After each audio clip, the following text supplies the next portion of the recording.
Hello, welcome. So today we're going to be looking at r/Am I the Devil? So if that sounds like something you'd be interested in listening along to with me today, then please do stick around and enjoy. And don't forget to like and subscribe, please. Thank you. Okay, first story. Am I the butthole for telling my daughter to get over herself? My husband said to post this here because he likes to read this sub and thinks people here give good opinions. I'm 50F, daughter is 26F. She is getting a PhD and is the first in our family to go to college, let alone grad school. We were talking on FaceTime and she mentioned that she was meeting with an advisor to talk about submitting an application for a grant to go to Germany for 2 weeks in the summer. I said it sounded awesome, especially since I'm half German, making her part German as well, and that I've always wanted to see Germany, so maybe I could come out with her and make it a girls' trip. She said that it's not a vacation. If I go, I'm going to be teaching and researching and networking the entire time I'm there. I said she could do that during the weekdays and we can go out to dinner in the evenings and then go sightseeing on the weekends. She said it's already a very cramped amount of time. 2 weeks in Europe? Cramped? And that she wants to spend her free time networking with other academics there and making connections at the university. I said I'm happy to also meet with the academics, and she said it wouldn't work like that, and she'd look childish bringing a parent to all of the events with her. At this point, I was feeling completely tossed aside, like I'm not good enough to be around her academic life and her academic friends, like she would be embarrassed to have me around. So I said, you need to get over yourself and quick, because all these academics aren't going to be the only people you meet, and not everyone loves her unconditionally to put up with such annoying and elitist talk. Okay, wow. She just said, okay, and hung up. My husband was upset with me because now she's being short with us, but I know he's also annoyed at her constantly going to all these research trips and conventions, a Hawaii trip, a Seattle trip, a DC trip, and whenever we say we want to come with her, and we're not even expecting to be paid for, we'd pay for ourselves, she says she won't have time, completely blowing us off. I have a feeling the husband actually hasn't wanted to go to any of these, by the way. I think that that whole we want to go with her was a royal we. So, since my husband apparently now thinks I'm an a-hole and my daughter clearly does, I figured I'd ask here. Okay, so let me be real. I don't think that it's necessarily in the first part of this whole post. The OP just kind of sounded a little naive to what these trips are and sounded excited to enjoy something with their daughter, which is fine. It's fine to want to do things with someone, and it's fine to put forward the idea. But when the daughter said no, it's like the mother just completely turns on the daughter, and every time she says academic, see how it's in like quotation marks, basically taking the piss and kind of looking down her nose at them. Like, this isn't a fun trip. Like, yeah, I'm sure the OP's daughter will have a lot of fun on there because it's in an area that she has interest in, that she wants to go to work in. You know, it's going to be a great opportunity for her to mingle with people in her field and like-minded people who have already been working in the field for a while and may have some real good knowledge for her. But at the end of the day, like, you can't do that if you're looking after your mum. And I totally disagree that she's going to have free time that this mother apparently seems to think she'll have. Because even in the downtime, in between meetings and teaching and all the other stuff that she said she has to do on this trip, she's going to be networking, which is very, very important for her future prospects. She's going to be spending time with like-minded people, and she's going to want to do that without having to drag her mum along. And not only that, I feel that dragging a parent, partner, friend with you, unless it's specifically stated that you can bring a +1 to like a work trip, it's something you should never do. Because if they wanted you to bring a +1, they would have put on to bring a +1, wouldn't they? This mum just needs to take a step back and realise that she cannot live through her daughter. she needs to realise that her daughter has her own life now. And that doesn't make her daughter stuck up or up herself or whatever it is she said, that she needs to get over herself. It just means that she's doing what every human being does and carving her own path. So then down in the comments, Little Screechy Owl says, anyone who thinks tagging along on a work trip will be fun or the other person will have time for them is a fool. And then MPLS Poppy says, tagging along on a work trip is fun if your idea of fun is doing stuff by yourself. I always enjoy it, but you can't expect the person to spend time with you, and sometimes you have to do boring happy hours.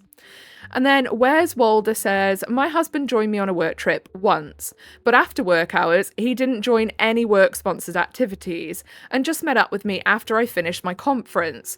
We then spent the weekend in the city. That was why he joined. He didn't expect me to entertain him while I was actively working or to try and squeeze him in around my work events. These parents sound exhausting. These are sponsored work trips, not vacations. Precisely. But again, I don't think the dad actually wants to go. I think maybe he was like, oh yeah, it would be cool if we could go one time, but kind of flippantly. I feel that this is the mum just kind of using the royal we and saying, yeah, we want to go with her. When actually it's the mum being pushy. Next post, am I the butthole for just liking my coffee the way I like it? I live near a coffee shop that operates from a cart. They are a tiny shop with usually one person on, but sometimes two. Their cart is on the property of a restaurant and is owned by the restaurant, but slightly different. And I'm not a fan of the restaurant, but the cart coffee is honestly some of the best I've ever tasted. They run from 8 to 3 or so, but it usually suits me to come around 2:50 to 3. But occasionally, much earlier. Today, I came just at 3 and saw the barista was still serving, so I hopped in the queue, with a group of women following behind me. As she started steaming the person in front of me's drink, she announced to the queue that they could only order the coffee from the restaurant because the cafe was no longer serving past 3. Bear in mind, it's 3:01-ish. And I noticed the ish. I bet it wasn't. I bet it was a lot later. And I had probably been in the queue right at 3, if not a few seconds before. Splitting hairs a bit there. Let me preface by saying the restaurant coffee is just not good. They say it's the same, but it's made by the waitstaff, not baristas, and it really isn't what I'm there for. I also am very health conscious and was mindful of going into a restaurant during a pandemic just to order a coffee. The women behind me must not mind because they went into the restaurant, but I figured I'd ask for my usual. The barista turned around to finish serving the person ahead of me and didn't even look at me. Hello, Editing Void here. As I'm listening along and editing, obviously, I just realised I missed quite an important detail that I did not pick up on. So the OP has just said there. So basically he said that as she was serving someone else, he says, can I have my regular coffee, please? And I think that really hints at the entitlement that we're going to see from this OP, because what do you mean you started asking for your regular drink whilst the barista is serving somebody else? How rude is that? If I was the person that barista was serving, I'd be like, wait your fucking turn, pal. You know? There's a queue for a reason. Now, in the UK, I do get that we are very much sticklers for our queues, our lines, and we stick to it to the T. So, maybe that's a cultural thing why that makes me so friggin' angry, but I don't think it is. I don't think it's British politeness here. I do think that's just rude wherever you are. Bear in mind, I know her since I come here a lot. She knows my usual, always smiles and chats, and I've even asked her for some treats as she was locking up once. Like, what, for free? What?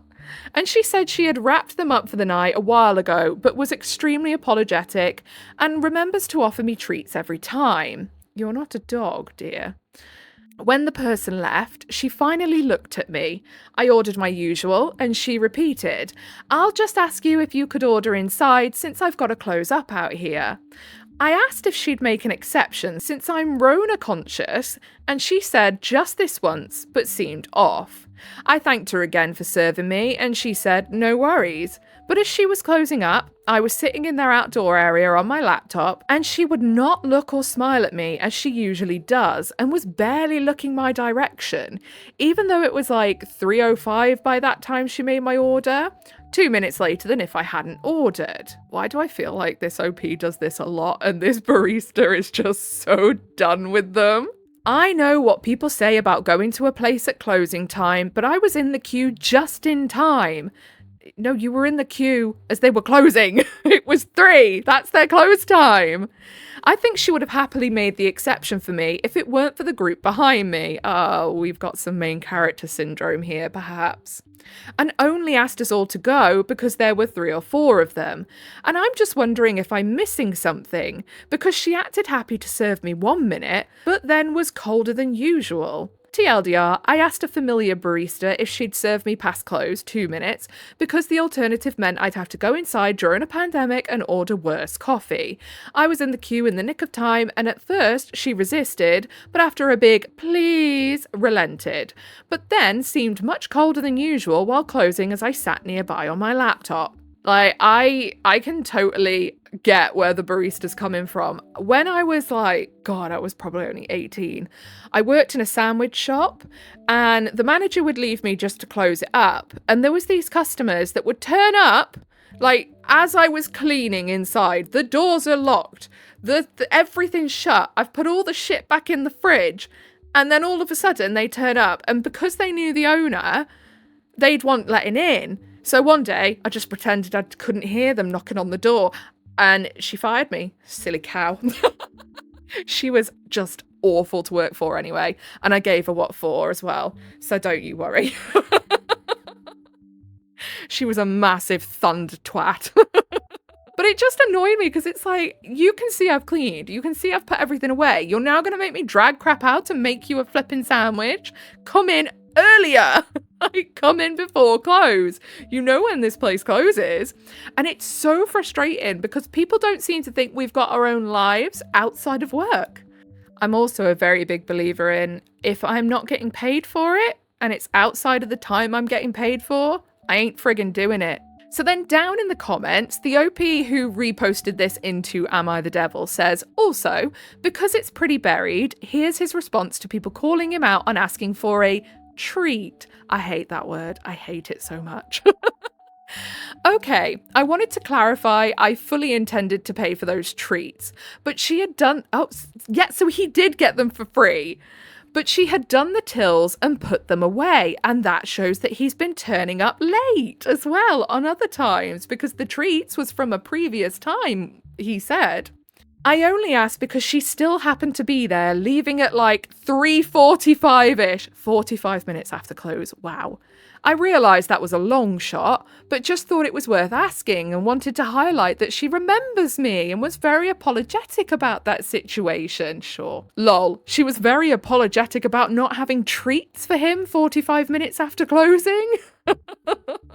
Goodness me. Like, I fear he thinks the barista is in love with him or something, and like that he's just her favourite customer, and that is just not the case.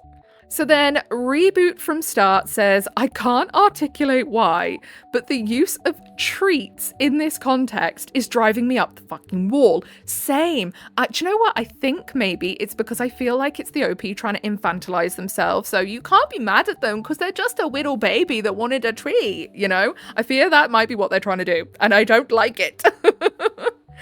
And then Mia Catable says, I think because it's kind of trivializing what he's asking for.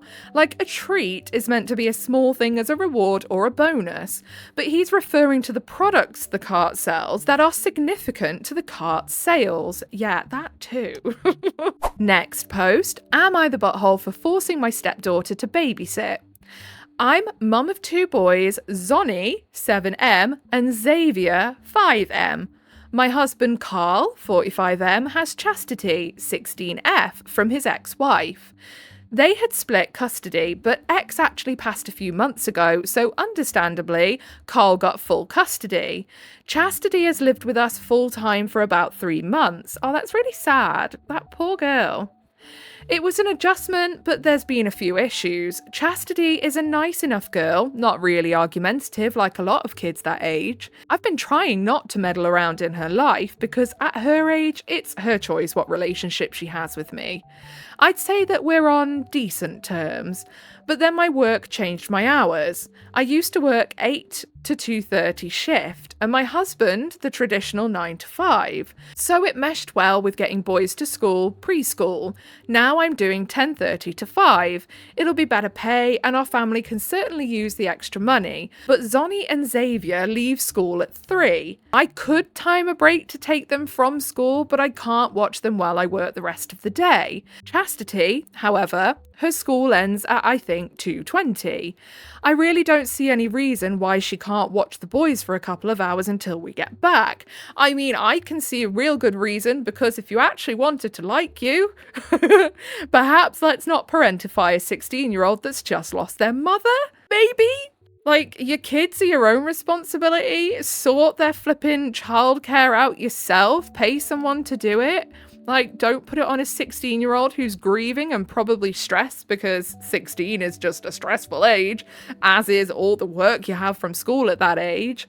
I don't know how it works in the US, but I'm guessing it might be the same as here, where you're having a lot of tests all the time and stuff. So, yeah, no, don't do that. Chastity had a fit, though. She says she doesn't want to babysit. Apparently she wanted to do a few clubs this semester and would have to stay after school. I understand where she's coming from, but told her that just isn't going to work this time around. Maybe things will be different next semester. She also told me Zonnie, in particular, isn't nice to her. But that really sounds like an excuse, since she hasn't said anything before. I mean, I don't know, maybe she doesn't feel comfortable to say anything. Carl sides with me. He believes that Chastity absolutely should help out with her brothers. It sucks that she had other plans, but we all have things that we do for family. He told her this. Chastity is still miffed and says we're both a-holes who are ruining her life. Those were her exact words, and Carl ended up taking her phone as a result of it. I feel like this is primarily just teen melodrama, but she's still terse. This was several days ago, and I really am wondering if I overstepped. I feel for her not getting to do her extracurriculars, but I definitely believe we all have obligations to our loved ones, and this is one. Am I the butthole? Yeah, you are. Yes, you are. Edit, Chastity will be paid for this.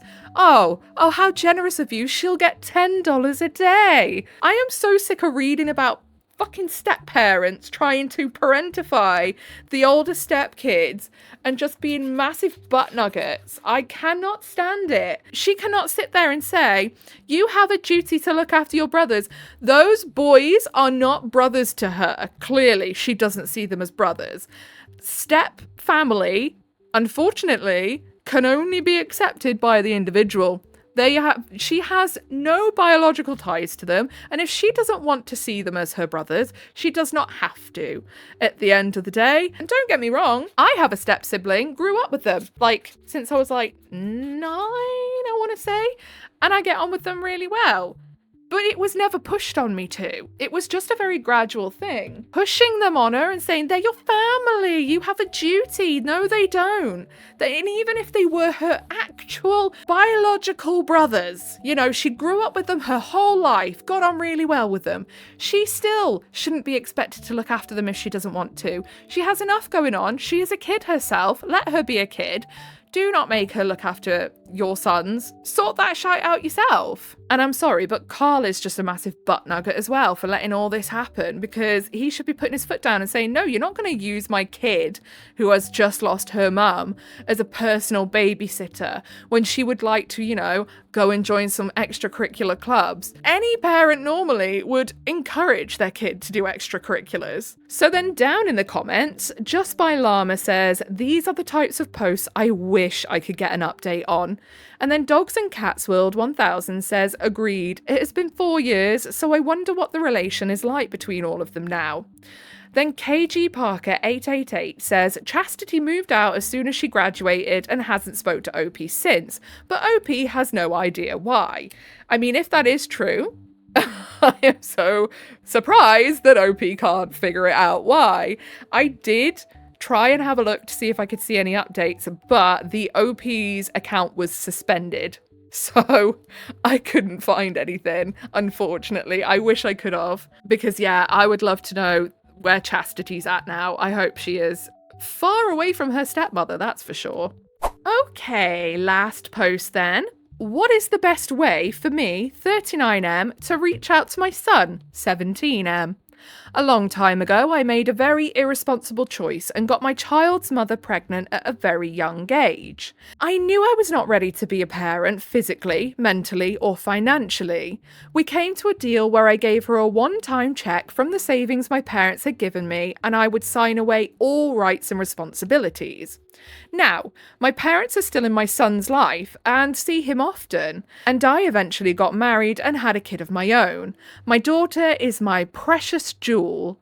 Recently, I was talking to my dad and found out that my son is a high school football star and is getting recruited by D1 schools. I have no idea what that means. Mostly FCS, but still, that's amazing. I wish he said something earlier. As my son enters his senior year, I want him to have a big year, so he maybe gets recruited by bigger schools. My dad is being weird about arranging a hangout, giving me my son's number, and so I'm thinking of reaching out directly. I couldn't find him on Facebook, but found his Instagram, just waiting for him to accept my request. Are you for real? What the fuck? Oh my god. Why would you think that it's acceptable to only want to reach out to your kid when they look like they're having some success and could be bringing in some money? I know nothing about sports, okay? I know nothing about like American schooling systems and like American sports. All I know is from obviously films and stuff that I think it's like football players at like schools and colleges over there can get into like the big wig area and be making a lot of money, can't they? I'm not really well versed, so I don't know. I'm sure one of you will tell me how it works in the comments. But so clearly the OP literally just wants some money. Like, it's so transparent and it's so gross. So down in the comments, Bored German says, at a very young age, he was 22. He was an adult. This just reeks of, now that you're potentially getting famous, I want the clout. Even me, being terrible at maths, could have figured out that the OP was an adult when they got her pregnant. So who was the one who was at a very young age? And then Writing Bookworm says, that was my thought. If someone says at a very young age, I'm thinking 15 to 18 or so. Yeah, same. 22 is young, but not very young. I can't imagine his biological son will want anything to do with him. Having had his grandparents around, but still not his dad, can't have been easy, especially now that OOP has a kid of his own. Also, I can't help but wonder how old the mother was. Yeah, I really hope that this OP is just a little bit dense because, oh my goodness, that would not be good. Like, I do love how OP's parents were like, yeah, we're not arranging a meeting. You chuffed your chance. We're not arranging this for you. That's great. Even they know that he's a freaking turd for doing this. Don't get me wrong, I totally get, right? Somebody saying, I am not ready to be a parent, I sign over my rights. Do I get it? Yeah, because at the end of the day, a woman could not be ready to have a child, you know, get pregnant and give the child up for adoption. It's basically the same thing. I don't know, it's tricky. I'm not sure. What do you think? I kind of feel like they're the same thing in a way. I don't know. What do you think? I'm not sure on that one. I feel like if you're not ready to be a parent, but the other person obviously doesn't want to give up the kid, it's a tricky situation, isn't it? But again, is it not just the same as a woman not being ready and giving the kid up for adoption? I don't know. Sound off on that one. I'm not sure. I'm a little bit confused on what I feel about that. But yeah, like they've made it so obvious what their intentions are. And I just find that so icky. Okay, so I think that's going to do it for the day. Do let me know what you think of these stories. I'd be interested to know. I am probably going to go and stalk the Amazon deliveries. I've ordered some hair dye. I'm in a bit of a... Okay, so this is weird equation, right? Okay, so I am in a reading rut at the minute. I can't seem to settle down with any of my books and just frickin' read. I just can't. I don't know why my brain is not being a brain at the moment. So in my head, if I buy hair dye and dye my hair, I will feel better and I might then be able to read again. Now, that might sound crazy, but I feel in the world of women, this is something this is an equation that works. Stress plus dyeing your hair equals productivity, you know? I don't know why, but it's true. So I'm hoping that works. I'm going to do that tomorrow. So yeah, if you made it all the way to the end with me, I appreciate you very, very much. If you'd like to leave a little like, subscribe, turn notifications on, that will be your initiation into the cult of void. Welcome, welcome. Other than that, whatever it is you're doing for the day, I hope you have a really good rest of your day. Goodbye.